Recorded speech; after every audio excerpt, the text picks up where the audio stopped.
Hello, hello, and welcome. Happy day before Thanksgiving for those of you in the US where I am.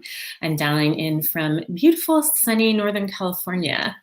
And I want to talk today about being thankful for the adversity of 2020.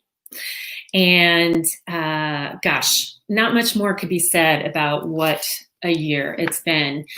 And I want to talk about how we can gain perspective and actually be grateful for the many lessons of the year. So before we kick off, my name is Christy Consular. I am a global executive coach and leadership consultant. I work with leaders and teams all over the world to step up into their next level of authenticity, of impact, and of influence as leaders, no matter their chosen field. And I am especially passionate about inspiring and empowering women to step into their full leadership power and potential without burning out or without being overwhelmed. And so let's talk about the year that is 2020, right? And I was just thinking recently about a book called The Adversity Advantage. It was written by a blind mountain climber who was the first person to climb all of the highest 7 summits in the world, including Mount Everest, Eric Weihenmayer. And he talks about how the way that you deal with adversity and with everyday struggles has this ripple effect on everyone around you. And it either lifts people up or doesn't, or brings people down. Because we have that influence, that power on people by how we deal with the day-to-day struggles, let alone trying to climb Mount Everest when you're blind, right? But I don't want to minimize the impact of what's happened this year. So, obviously, unfortunately, some of you have dealt with COVID, or you have lost family members or friends to it. Maybe you have lost a job. I know plenty of people whose industries and companies have been turned upside down. So it's been an unprecedented level of challenge and difficulty in just testing your personal strength during all of this. But I want to help you, first of all, to appreciate the fact that A, you've come this far, and B, there have been some positives that have come out of this year. When I work with leaders, I talk about leadership as both an inner game and an outer game, right? And so the outer game is all the strategies, the tactics, the tools, the knowledge that you can learn through classes, right? The inner game of leadership is all about who are you being? How are you showing up? What do you believe is possible for you? What can you persevere through? What do you, how far do you believe you can go with your dreams and what it is that you want to accomplish? And really, the inner game of leadership drives everything. It drives what you do on the outside as well. It drives the outer game of leadership. And so, a few things that we know that going forward, 2021 and beyond is going to be different than anything in the past. Just in the first 2 months of COVID alone, I know that the rate of digital acceleration, companies adopting new digital strategies, fast forwarded by 6 years. 6 years in 2 months.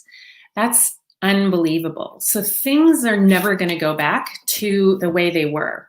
And while that can be challenging, it can be sad, we also know that it's during these times of massive disruption that the most innovation happens.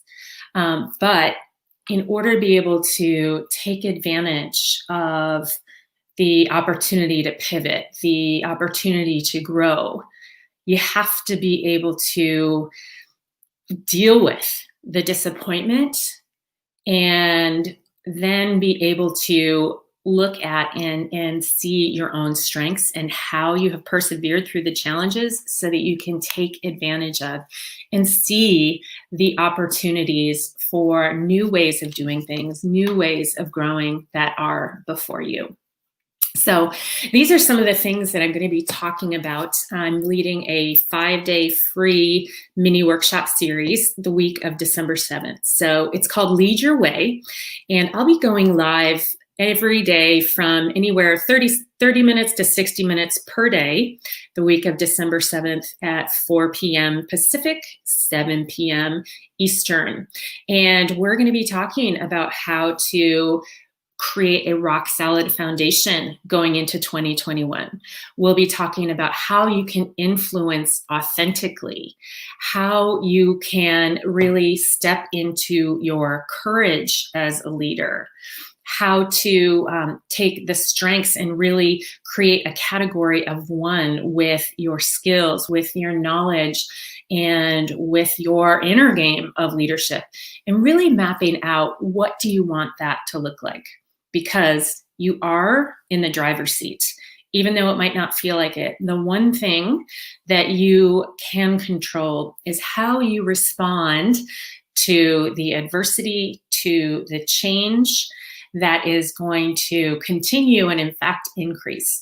So I hope you join us. I will put a link to sign up and learn more about that workshop, Lead Your Way, the week of December 7th. But right now, what I would like to do is a quick exercise to help you think about this past year and really being thankful for the adversity of 2020. So if you would, I want you to just write down 1, 2, 3 on a piece of paper. And I want you to think about these things.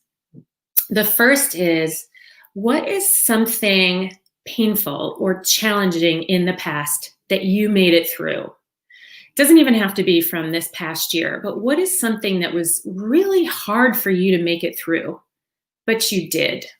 Okay, so note that, put that down on number 1. Number 2, what is one thing that you will appreciate so much more from this year than you ever did before? Whether it is having time at home, that you said that you wanted, or having the opportunity to spend more time with your kids or a spouse, or whatever it might be. What is one thing that because of this year you appreciate so much more than you ever did before? And number 3, what is one thing that you are really proud of from this past year? Proud of how you handled it, proud of how you dealt with it. So think about those 3 things. I want you to take a look and realize just how strong you are, just how much you have accomplished, even if it feels like you suffered a lot of loss. And again, I don't want to minimize that. I know that's real, but I also know that there's a lot of strength in there. So again, come join us. This workshop, Lead Your Way, is for ambitious professional women who want to step into their next level of power and really figure out how to increase their influence, impact, and income in 2021 and beyond. So take care. I hope that serves you and look forward to seeing you soon. Bye-bye.